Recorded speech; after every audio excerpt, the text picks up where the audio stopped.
بسم اللہ الرحمن الرحیم۔ معجم طبرانی کی حدیث نمبر 121۔ رسول اللہ صلی اللہ تعالی علیہ وآلہ وسلم نے ارشاد فرمایا کہ جب مسلمان فجر کی نماز پڑھتا ہے تو رات کو اس سے جو گناہ ہوئے ہیں وہ سارے کے سارے اس کے دھل جاتے ہیں۔ جب یہ بندہ ظہر کی نماز کے لیے آتا ہے تو فجر سے لے کے دوپہر تک اس کے جو گناہ ہوئے وہ اس کے گناہ اللہ معاف فرما لیتے ہیں۔ جب یہ بندہ عصر کی نماز کے لیے تشریف لایا، عصر کی نماز پڑھنے کے بعد اس کے ظہر سے عصر تک کے سارے گناہ مٹ جاتے ہیں، دھل جاتے ہیں۔ جب اس نے مغرب کی نماز پڑھی تو عصر سے مغرب تک اس کے سارے گناہ مٹ جاتے ہیں اور دھل جاتے ہیں۔ جب اس نے عشاء کی نماز پڑھی تو مغرب سے لے کے عشاء تک اس نے اگر کوئی اللہ کی نافرمانی کی، کوئی گناہ کیا تو وہ سارے کے سارے اس کے گناہ مٹ جاتے ہیں۔ جب یہ بندہ سوتا ہے تو میرے آقا کریم نے ارشاد فرمایا یہ بندہ گناہوں سے پاک صاف ہو کر سوتا ہے۔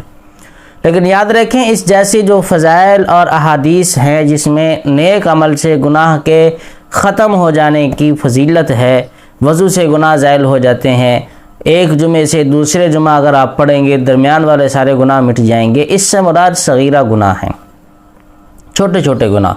لیکن اگر آپ سے کبیرہ گناہ آپ سے ہو گیا، کبیرہ گناہ کسے کہتے ہیں؟ وہ گناہ جس کی شریعت نے وعید بیان کی ہے، جس کی سزا قرآن اور احادیث میں بیان کی گئی ہے، اس کو کبیرہ گناہ کہتے ہیں۔ مثال کے طور پر غیر عورت کی طرف، غیر محرم عورت کی طرف دیکھتے رہنا یہ کبیرہ گناہ میں شامل ہے۔ مرد سے اپنی خواہش پوری کرے یہ کبیرہ گناہ میں شامل ہے۔ عورت یا مرد اگر زنا کریں یہ کبیرہ گناہ میں شامل ہے۔ کوئی کسی کی چغلی کرے یہ کبیرہ گناہ میں شامل ہے۔ کوئی کسی کا مذاق اڑائے یہ کبیرہ گناہ میں شامل ہے۔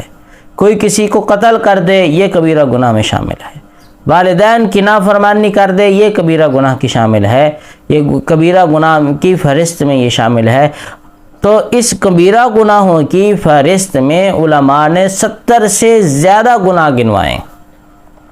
تو اس لیے اگر کوئی گناہ ہو جائے تو اس گھمنڈ میں نہ رہنا کہ میں نے نماز پڑھی ہے تو نماز کے بعد تو میرے گناہ سارے دھل جائیں گے، یہ صغیرہ گناہ ہے، چھوٹے چھوٹے ہمیں پتہ نہیں چلتا ہم سے گناہ ہو جاتے ہیں، یہ صغیرہ گناہ۔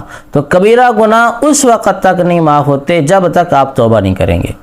تو اس لیے محدثین نے بڑا پیارا ایک اصول بتایا کہ جب بندہ نماز پڑھے تو ساتھ کبیرہ گناہ سے توبہ بھی کر لے کہ یا اللہ صبح سے اب تک زور تک جو مجھ سے گناہ ہوا میں توبہ کرتا ہوں، تو اللہ اس کے کبیرہ گناہ بھی دھو دیں گے۔ پھر عصر پڑھے، ظہر پڑھے، مغرب پڑھے، عشاء پڑھے، ہر نماز کے ساتھ بعد میں دعا کے لیے ہاتھ اٹھائے تو فوراً اپنے گناہوں سے توبہ بھی کر لے، ساتھ ساتھ کرتا جائے، تو اللہ جل جلالہ اس بندے کو پاک اور صاف کرتے جائیں گے، اور یہ بندہ جب رات کو سوئے گا بالکل گناہوں سے پاک اور صاف ہوگا۔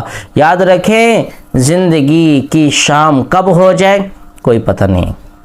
اللہ فرماتے ہیں لِكُلِّ أُمَّةٍ أَجَلٌ اذا جاء اجلهم لا يستأخرون ساعة ولا يستقدمون۔ ہر ایک کا ایک وقت متعین ہے، جب موت کا وقت آ جائے ایک سانس نہیں لینے دوں گا، پورا ٹائم ہو گیا۔ اس لیے ہر وقت توبہ اور استغفار کرتے رہیں۔ اللہ جل جلالہ ہمیں نیک و کاروں والی زندگی گزارنا نصیب فرما دے۔